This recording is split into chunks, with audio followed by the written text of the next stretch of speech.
Klaro tayo lahat dito. Kaya mong gawin yan. Yes, Your Honor. We'll try to get in touch with them and can talk to them, Your Honor. Mr. Chair, pwede makasingit? Thank you for that. Go ahead, Senator Talbo, Your Honor. FYI lang, Director Lazo, Director General Lazo, para sa kalaman mo at sa kalaman ng mga pulis, ito yung sistema, Mr. Chair, and I hope you will agree with me. Sa lahat ng mga illegalista, ito yung sistema. Kapag nagpalit ang administrasyon, lalapit yan sila doon sa bagong upo.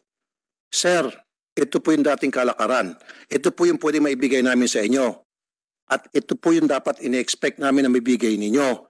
So therefore, for me, in my humble opinion, yung taong lumapit sa kanya, nagsasabi ng totoo po yun. Kaya nga sinisingil lang niya o tinetesting niya itong si Director General Lazo kung papayag ba siya sa ganun lumang kalakaran. Dahil kapag hindi siya pumayag, then hindi na ipupus yun, then hahanap sila ng ibang grupo na papayag. Ganun po yun eh. Hindi naman out of the blue, yan po'y ginawa-gawa po nung lumapit kay Director General Lazo. Di po ba? And you agree with me. So nung kayo po'y nilapitan itong asset na to, paupo niyo lang po, tama? O, Yes, Your Honor. kaya nga po, so ibig sabihin, yung bago kayo, naging PDEA, Director General dyan, yung previous administration, ginagawa na yon. Kaya nga pinupuntahan ka para magpresenta ng kanilang offer sa iyo. At buti lang hindi ka pumayag. Ang pagkakamali mo lang, nandoon ka na. Harap mo na siya, face to face. Hindi mo lang tinanong, oy, or, I don't know kung paano mo tawagin, para hindi naman matakot. Pwede mo bang malaman? Yun yung laruin, di ba, Mr. Chair? Okay yan, pero teka muna. Sino bang may umpisa ng kalakaran na yan? Para malaman ko, baka naman pwede kong tawaran yan. Di ba para huli-huli lang? Kunyari sumasangayon ka, magbabanggit siya, kasi si ganito, ito yung binibigay. Kasi kami hindi namin kaibigayan. Sige, sino-sino pa mga involved? Huli-huliin mo lang hanggang sa makakuha ka lahat ng impormasyon na kailangan mo para makasuhan agad tulad ng sinasabi ni Senator Bato de la Rosa. Pero hindi mo ginawa, nakakapagtaka. Di ba? Gano'n nga katagal ang experience po sa law enforcement? How long have you been sa law enforcement? Sir, I retired from the PNP after having 38 years in the... Ilan po years? 38, sir. 38. Ano pong rango inabot niyo, sir? Major General, 2-star. Wow, 2-star. And I salute you for that, sir. Okay. Pero Major General kayo. That means you are very smart. Alam niyo na po lahat ng sistema, kalakaran, kalokohan, left and right, up and down dyan sa PDEA o maging sa PNP o lahat ng ginagawa ng mga underground, mga illegalista. Simple question lang. Tinanong mo, sino-sino mga involved dito dati? And you failed to do that. Maybe natatakot ka lang. Maybe that guy told you that whoever those people involved, nahiya ka lang, natatakot ka lang, speak up. Yun lang po, Mr. Chair. Thank you, Your Honor. Alam ko hindi natatakot si General Lazo dyan. Retire yan, nasa sub-director. Hindi talaga natatakot yan. I can give you the assurance. Hindi to takot sa labanan. Yun nga lang siguro. I hold you responsible for your disclosure, sir. Please, so that the Filipino people will be satisfied. Hindi pwede you will just leave everything hanging. Sinabi mo yan, then paninindigan mo. Follow-upin mo, sir. Hanapin mo yung mga tao na yun. Yes. Really, no. Itong mga tao na ito naman, alam naman natin yan kung sino-sino yan at anong motibo niyan. Parang baligtad ang nangyayari. In our two plans, mga action agent na ito, merong handler.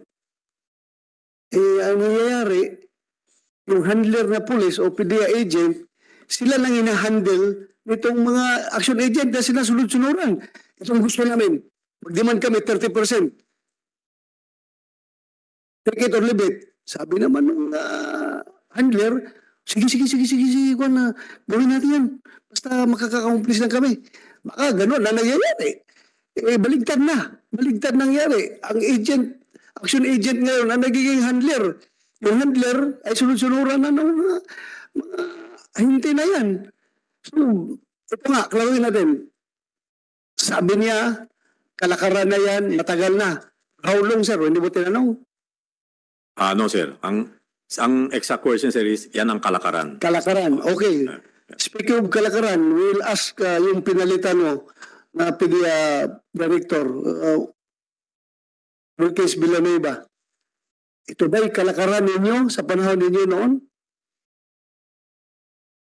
Masakit sir yung dinivulge. Kasi sir, ang haba ng trabaho natin eh. 20 years ako sa PIDEA and never naging kalakal namin yan sir. At the same time, nung nag-DG kami, nag-DG ako, structured sir ang anti-drug operation natin. Mas nakalatag yung intelligence operation. So we are not really dependent on informants. Ang nangyayari kasi sir, dahil bago, may mga walk-in informants. During my time, nung regional director pa sir ako ng regional NCR, I discouraged the use of walk-in informants. Dapat yung anti-drug operation should be intelligence-based. Yung pinaghihirapan ng ahente. Kasi hindi ka pwedeng kumuha ng operation na yung alpha mo lahat ang magtatrabaho. Maglalaro talaga yan, sir. Now, I'm sorry, sir. But kung lumapit, sir, sa'yo, I assure you, basurero ng droga yan, sir. Kasi kung mag-aano ka ng 30%, magbabasura ka ng droga. Saan mo ibabasura yan? Sa barangay. No other else. So, ibig sabihin, kukuha ka ng malaking seizure, yung 30% dito, ilalagay mo ngayon sa influence barangay. Well, alam ko dumaan ka sa PDEA. Hindi ka direkta naging PDEA director. Nagiging regional director ka noon. Ang tanong kasi nito, baka mamaya sabihin, ikaw, PDEA director ka, malinis ka, hindi mo yan ginagawa. Baka the people under you, may ginagawa na ganun. So, you've been a regional director, I'm sure, hands-on ka pag RD ka sa lahat ng operations. Sir, pag nag-30% ka kasi, sisingaw yan, sir. Imposible hindi sumingaw yan. Ibig sabihin, pag kumuha ka ng droga, out of dun sa huli mo, sisingaw yan, sir, sa mga law enforcement. Ito na nga, sumingaw nga. May sumingaw yung nagsabi. Hindi natin nga alam, sir, kung paano ang singaw niyan eh. Sir, kung ako yun, nilapitan, ang una kong tatrabahuhin, yun lumapit sa akin kasi siguradong basurero yun. Kasi alam niya kung sino yung nagte-30% eh. Yun dapat ang kakandakan ko ng intelligence operation. Dahil sayang sir yung legacy na iniwan ng ating presidente about sa war against drugs. During my time 2020, pandemic pa yan, sir, nakakuha tayo 3.994 tons of dangerous drugs. Kung may 30% yan, sir, sisingaw yan. Bakit? Every operation namin, sir, meron kaming NICA, kasabay namin. Kasabay namin, sir, ang ISAP, kasabay namin ang PIDEG. Definitely, sisingaw yan, sir. And ever since, ano sir, kay Presidente Duterte, ex-president, Tayo ka. Gawin mo yan. nauuna ka. Which is yun na nakakalungkot dahil binigay natin yung lahat because of yung, sir dapat sir kasi proactive yung intelligence natin eh. Dapat talaga sir. Mr. Chair, pwede makasingit base sa mga sinasabi niya. Okay, Mr. Villanueva, ito pong tanong ko sa inyo. Run me through paano po yung kustodiya ng droga once na nahuli up to the time na yun ay sinunog. Di ba, halimbawa, may nahuling 10 kilos. Alright? Within 24-hour period, yan po ay dadalhin sa laboratory para i-test. So after na may test ng laboratory at sinabi na yes, talagang sure to na shabu, anong sumunod na proseso? Lahat yan sir, for example, pagkakahuli pa lang, there should be an inventory of dangerous drugs under Section 21. Okay. So dapat naandun ang member ng Department of Justice, Okay. naandun ang elected public official. Okay na po tayo doon. Tinetest po. So, di ba on-site nagtitest sila? On-site testing. Exactly. Sir. Alam ko po yun. And then, Diretso ngayon yan, sir, sa PIDEA Laboratory. para habang hinihintay, Habang safekeeping, doon sir ilalagay. habang hinihintay yung result kasi 24-hour period. Yes, sir. Yes, sir. Pero pag inano na yan, sir, idiniretso sa laboratory, sir, CCTV all over. Sino po nagdadala ng drugs from the site up to the laboratory? Yung seizing officer, sir. Seizing officer. Kasama yung chemist natin. Kasi during pagpunta doon, sir, ipinapagod agad natin yung chemist natin. So seizing officer, yung mga operatiba, yes, sir. and then chemist. Chemist. Meron pa bang iba? Wala na po. Baka escort. Escort na, sir. Escort. Yung escort. Yung member ng operating team as their escort na. Idediretso ngayon yan sa PDEA laboratory. Okay. So doon na ngayon, i-examine Okay.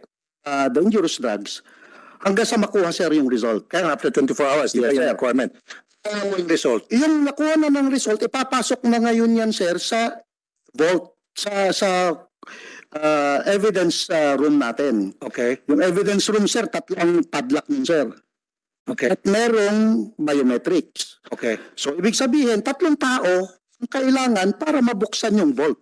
And So, everything is... So from the laboratory going to the vault, sino po yung nagpapasok? Yung sa laboratory na, sir. Kasi ite-turn over na ng seizing officer sa chemist in charge dun sa case na yon. Kaya nga po. So, yung mga taga-laboratory, sinabi nila, okay, sertipikadong drugs, shabu itong 10 kilos. So, once nasabing shabu itong 10 kilos, ito mga taga-laboratory ang magdadala ng seized drugs sa laboratory. Wala mismo, sir, kasi yung pag-inatid na sa laboratory, take charge na ang chemist doon. Wala nang pakialam ang seizing officer doon, sir. Okay. Kasi yan yung handling of drug evidence. Okay. So once na na-take hold na ng laboratory yung droga, labas na yung seizing officer, chemist na ang in charge doon sa handling of the dangerous drugs. At yan po, guarded yan 24/7, sabi nyo nga po. Come again, sir? Guarded po yun, guardiado po yung... Yes, sir. Yes, po. Every room, everywhere may CCTV ang tinetesting. At the same time, pag nakuha na lahat yung, na-testing na lahat ng drugs, pasok na ngayon, sir, sa stock room, sa storage room. Tama po. With 3 padlocks and a biometric. Okay. Papasok na yan sa loob ng laboratory. At sa loob ng laboratory, sir, is meron pa rin CCTV. Okay. So, in short, pag na... So, ibig sabihin talaga mahirap. sir, pag Ang tanong ko po sa inyo, bigyan niyo po ako ng listahan ng mga kaso na pinala niyo na huli yung droga na na-technical po ang PDEA dahil po sa handling of evidence.